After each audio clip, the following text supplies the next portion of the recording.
जगदंबेची कृपा. होय, आम्ही आलोय तुमच्या आऊसाहेब राजमाता जिजाऊ. एक काळ असा होता मावळ्यांनो या महाराष्ट्रात, अनेक परकीय सत्ता धमाकूळ घालीत होत्या. अशा काळात आमचा जन्म झाला.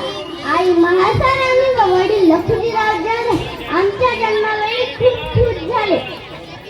सर्वत्र आनंदाला उधाण आले. दारादारांमध्ये रांगोळ्या काढल्या गेल्या, तोरणे लावली गेली, हत्तीवरून साखरी वाटण्यात आली. आमचे नाव ठेवण्यात आले जिजा. जिजा म्हणजे जय आणि विजय. आजूबाजूला सरदार. असं होतं आमचं बालपण.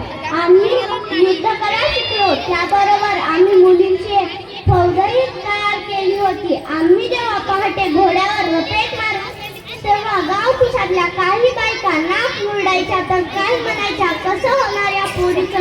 पण आम्ही निश्चय केला होता स्वतःबरोबर इतरांचेही रक्षण कर. आम्ही मराठी, संस्कृत, उर्दू, कन्नड अशा भाषाही शिकलो.